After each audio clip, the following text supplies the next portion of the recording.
A nossa conversa hoje é com Maria Elizabeth Rocha, ministra do Superior Tribunal Militar, em mais de 200 anos, a primeira e única mulher a ocupar o posto de ministra nesse tribunal.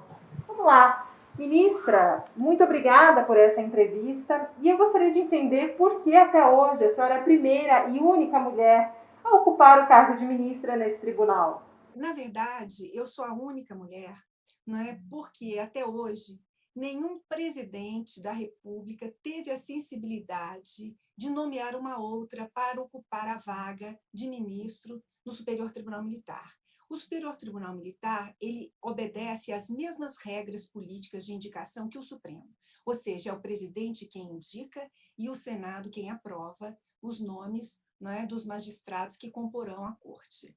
E a questão, no caso do STM, da Justiça Militar como um todo, na Justiça Militar Federal, e acredito que nas justiças militares estaduais também seja muito parecida a situação, é que a integração da mulher nas Forças Armadas ainda é muito pequena, ainda é muito diminuta. A Constituição Federal determina que comporão o Superior Tribunal Militar 15 ministros, sendo que 4 são oriundos da Marinha, perdão, do Exército, 3 da Marinha e 3 da Aeronáutica, e 5 civis. Eu integro a vaga dos ministros civis, eu vim da advocacia pública, eu era procuradora federal da AGU, não é? Então, eu fui indicada como civil, e lá estou, no chamado quinto constitucional, pode-se dizer. Mas os militares, que são 10, ou seja, são a maioria, eles necessitam, pela dicção constitucional, estar no último posto e patente do oficialato, ou seja, todos eles têm que ser generais de 4 estrelas. Então, ainda há uma grande dificuldade. Claro que o processo é lento, os avanços estão sendo perpetrados, isso é uma coisa muito boa, muito positiva, mas ainda há, sim, uma certa resistência à integração plena da mulher nas Forças Armadas. A aeronáutica foi a primeira força a admitir as mulheres e admitiu as mulheres já, né, para a aviação. Então, lá as mulheres pilotam caças e lá as mulheres podem chegar ao posto de tenente brigadeiro do ar, que equivale ao generalato full, né? Porém, no Exército, as mulheres só puderam cursar a AMAN, que é a Academia Militar das Agulhas Negras, no ano de 2017. Já formaram turmas de cadete, mas ainda é vedado às mulheres, né, integrarem as chamadas armas de combate, que é a artilharia, a infantaria, a cavalaria, as comunicações e a engenharia. E são exatamente essas armas que propiciam o acesso ao generalato de 4 estrelas.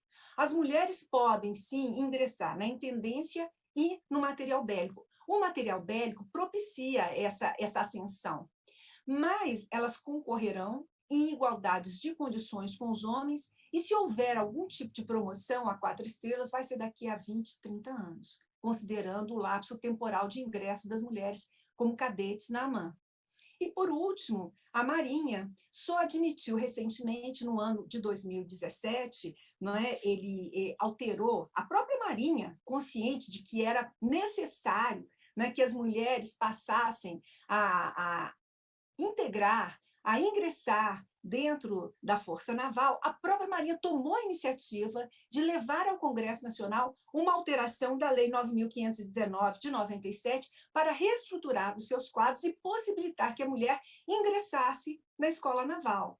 Então, as mulheres hoje podem entrar para a Armada e podem entrar também para os fuzileiros navais, que são as 2 armas que propiciam o almirante, vamos dizer, o almirantado de 4 estrelas. Porque até então já houveram promoções ao almirantado. Eu cito a almirante Dalva, mas ela era médica, ela é médica. E o quadro de médicos da Marinha não propicia esse acesso.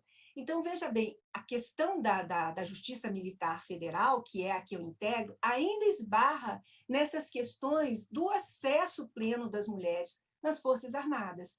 Então, ainda é um caminho longo, inconcluso, um caminhar, vamos dizer assim, árduo, que as mulheres terão de enfrentar para conseguir a igualdade plena, a isonomia plena de direitos dentro das Forças Armadas e, de resto, dentro do próprio Poder Judiciário, que ainda é bastante patriarcal e ainda é bastante sexista, lamentavelmente. Quais são as consequências de uma carreira militar e de um tribunal predominantemente masculino? Qual a consequência disso para a sociedade?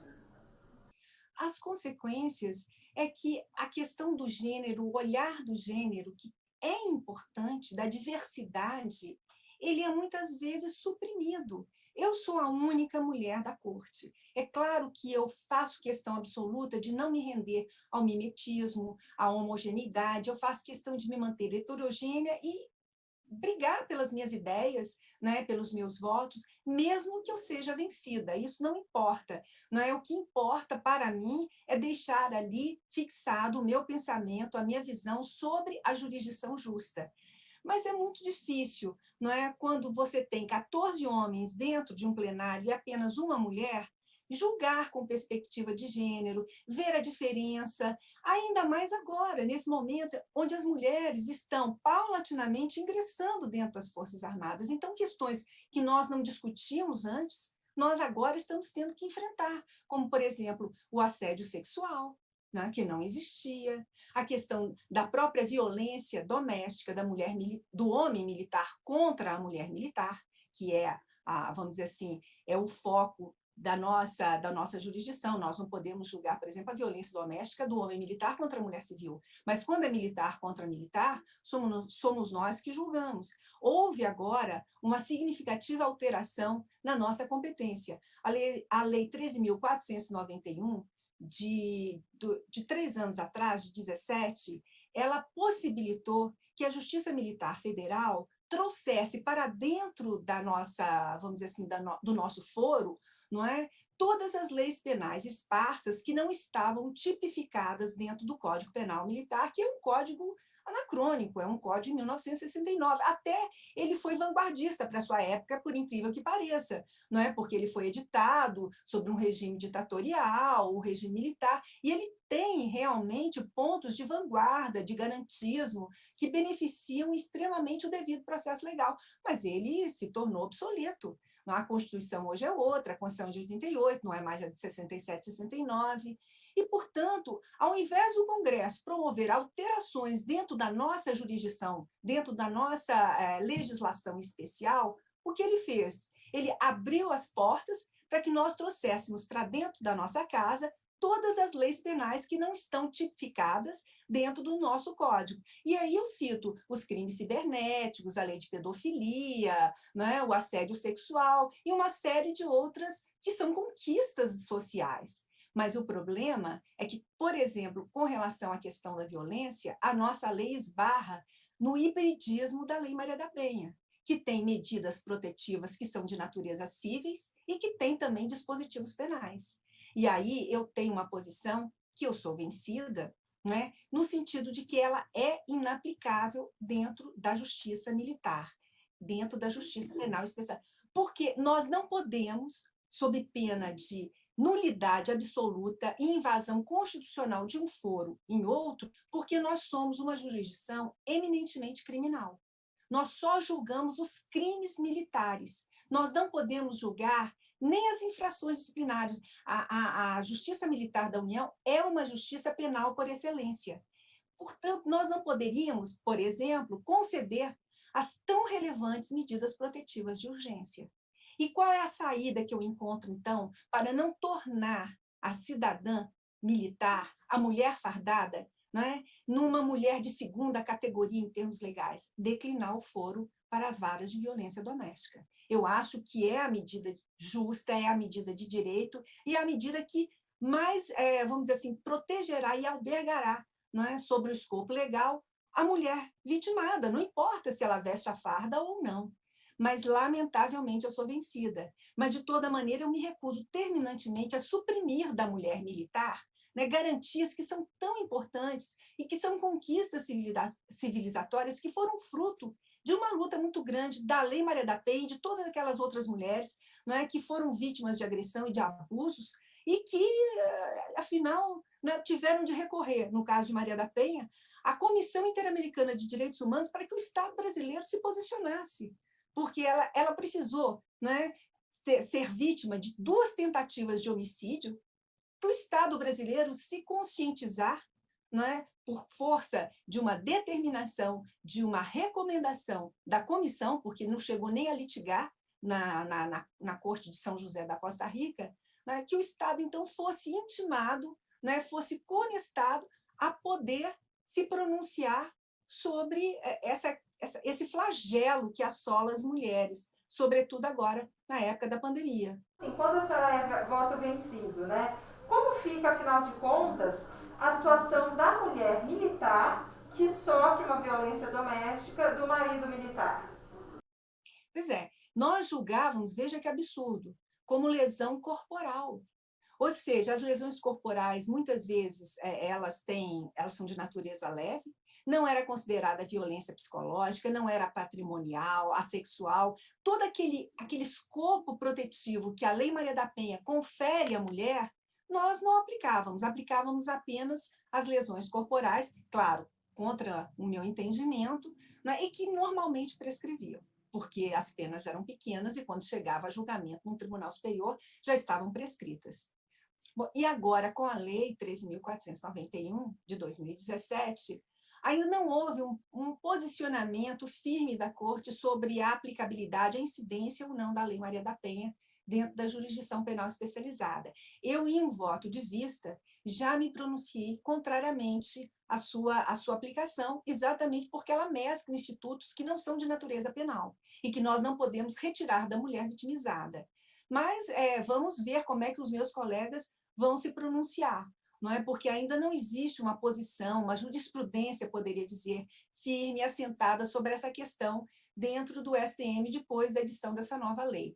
E agora, assim, para a gente entender, até como exemplo para as mulheres que são da área de direito ou até da carreira militar, né, que sonham em um dia ocupar esse posto, né, como ministro do Superior Tribunal Militar, tem aí mais de 200 anos e apenas uma mulher, né, a sentar nessa cadeira. Qual que foi a diferença de ingressar no concurso público e de ingressar num cargo que tem a ver com uma escolha política? Totalmente diferente, porque quando eu prestei concurso, né, para a Procuradora Federal, né, dependia apenas de mim, do meu estudo e do meu esforço pessoal. E eu estudei, eu me dediquei e fui aprovada. Mas para conseguir entrar no Superior Tribunal Militar, eu digo que foi uma luta. Primeiro, eu não fui a primeira candidata indicada. Antes de mim, né, o presidente indicou um homem que não tinha os requisitos constitucionais. A Constituição diz que vamos dizer assim, para poder ser admitido como ministro na vaga dos advogados no STM, tem que ter 10 anos de efetiva atividade profissional, ou seja, 10 anos de advocacia. Eu sempre fui uma advogada pública, né? Eu nunca me identifiquei com a advocacia privada. Eu sempre preferi defender o Estado, os interesses do Estado, do que os interesses individuais. Eu sempre me encaixei mais nesse perfil. E eu tive a oportunidade, quando era procuradora federal, de trabalhar nos 3 poderes do Estado, no legislativo, no executivo, no judiciário. Trabalhei com questões de direitos humanos, né? A questão da violência contra a mulher, eu participei disso no Disque 190, né? Também questões de direito internacional, porque isso vinha ao encontro da minha formação de constitucionalista. Então, eu realmente, assim, sempre me dediquei ao público. Pois muito bem, quando abriu-se a vaga no STM, né, o presidente indicou um homem que não tinha esses requisitos, ele tinha poucos meses de inscrição na OAB, e só se prova o exercício da advocacia, não é, se se é inscrito na Ordem dos Advogados do Brasil. Do contrário, é exercício ilegal da profissão.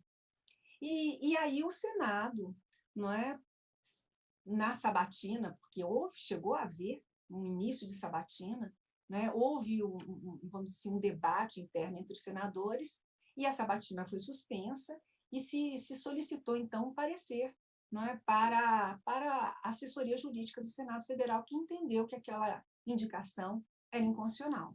O próprio STM, como é um ato complexo, diz que não daria posse a um candidato que não observava todos os requisitos que a Constituição estabelecia.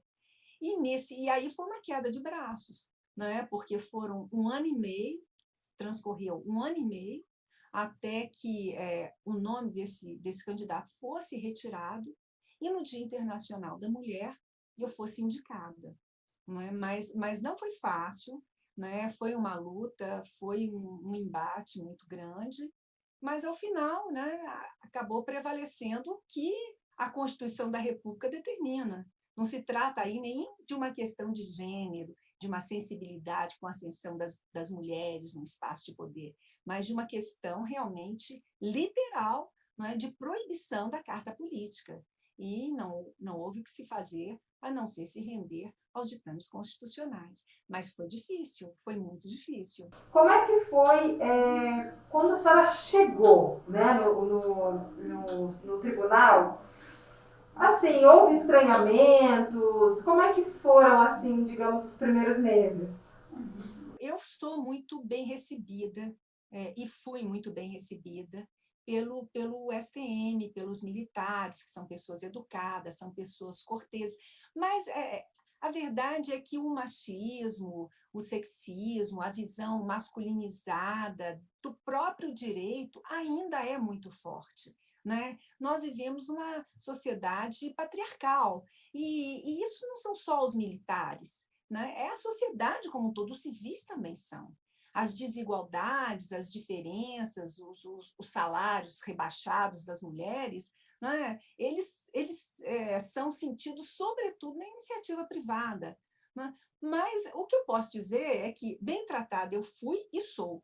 Né? Mas existe, sim, eu acho que certas resistências, por exemplo, aos meus posicionamentos. Né? Muitas vezes eu voto num sentido, eu sou vencida, e aí um colega do sexo masculino vota no mesmo sentido, e aí o voto dele prevalece. Muitas vezes, quando eu estou falando, eu sou interrompida, não é? E aí eu tenho que brigar para poder ser escutada, para poder falar e não ser interrompida pelos colegas homens. Eu vejo assim, é involuntário, não é? Mas acontece. Né? E eu acho que o meu papel ali dentro é enfrentar resistências, é realmente abrir caminhos para outras mulheres jovens, para as novas gerações, né, se terem, vamos dizer assim, uma vida mais facilitada do que a que eu tive, e a minha foi mais fácil porque mulheres antes de mim sofreram, lutaram para ter direito ao sufrágio, para ingressarem nas universidades. Então, eu costumo dizer que a história ela não caminha em saltos, ela é um processo continuado. E os direitos civis não são oferecidos gratuitamente a ninguém, sobretudo as minorias. Nós ainda vivemos uma sociedade sexista, patriarcal, de homens brancos e heterossexuais. E esses paradigmas que são, vamos dizer assim, mostrados e revelados como se fossem verdades gerais, estão sendo cada vez mais mitigados, mais questionados. As sociedades hoje não aceitam discriminações de minorias, muito pelo contrário. Hoje, a verdadeira democracia está na afirmação dos direitos daqueles, não é, que foram esquecidos, que foram relegados, que foram subtraídos das positividades vigentes. Para se ter uma ideia, eu trabalhei, né, com a questão dos quilombolas, quando estava na Casa Civil da Presidência da República, quando era procuradora federal, e vamos dizer, o direito dos afrodescendentes que foram escravizados só foi tratado depois, é claro, das legislações imperiais que falavam sobre a rebelião dos quilombos, na Carta de 88. Então, veja, as minorias são relegadas à invisibilidade. E cabe a elas lutar, gritar, resistir, né, pelear para que os seus direitos sejam efetivamente afirmados, porque não existe uma sociedade democrática se todos os iguais, se todos os seres humanos, né, não forem contemplados. A última pergunta, eu gostaria, na verdade, é mais um pedido, né? Que a senhora falasse um pouco das mulheres que sonham, que almejam, que querem conquistar grandes espaços, né, grandes postos, mas que para a mulher tem que passar por privações pessoais maiores do que em relação a homens. Então, gostaria que a senhora comentasse um pouco sobre isso e deixasse uma mensagem para essas mulheres. O caminho das mulheres sempre foi, e provavelmente continuará sendo, tortuoso e bem mais difícil do que o dos homens. Primeiro, porque é sobre os ombros femininos que recai o cuidado com os filhos, o cuidado com os parentes idosos, pais, mães, avós, né, o cuidado com as tarefas domésticas, o que impede, muitas vezes, de se dedicar integralmente à profissão. Então, muitas mulheres, e eu fui uma delas, né, tiveram que fazer escolhas trágicas, optar entre a maternidade, por exemplo, ou o trabalho. Né? E isso, claro, pesa sobre as nossas consciências num futuro, né? Porque o ideal, e nós teríamos direito a ter tudo, sermos mães, sermos profissionais, não é? E podemos, então, usufruir de todos esses bens, todas essas alegrias que a vida proporciona. Mas, lamentavelmente, ainda não é assim. Mas eu acredito, né, que num futuro próximo, a igualdade, a isonomia, né, ela chegará, porque não se admite mais exclusivismos, segregacionismos, né, estamentos dentro do Estado. Então, o conselho que eu dou às mulheres, dessas jovens, dessas novas gerações, essas jovens mulheres que sonham em serem mães, né, em terem suas casas, em terem profissões que elas se destaquem e que sejam relevantes para a sociedade, é que elas persistam, que elas resistam, porque a história das minorias é resistência. Então, a minha palavra de ordem para as novas gerações é resistir. Resistir às discriminações, enfrentar e não se intimidar, porque os lugares não estão colocados no mundo como se fossem pré-ordenados. As mulheres têm direito a acessos igualitários e elas com certeza alcançarão. Não só as mulheres, mas todas as minorias de uma forma geral. Elas alcançarão. E por isso é preciso que lutem, não é? Porque, lamentavelmente, numa sociedade patriarcalista, não haverá um reconhecimento espontâneo, não é, de que uma sociedade democrática necessita ser uma sociedade de iguais. Aqueles que têm o poder vão continuar lutando por ele. Então, cabe às mulheres lutar e reivindicar pelos seus espaços de ocupação e por um trânsito maior, né, dentro da hierarquia social dos seres sexuados.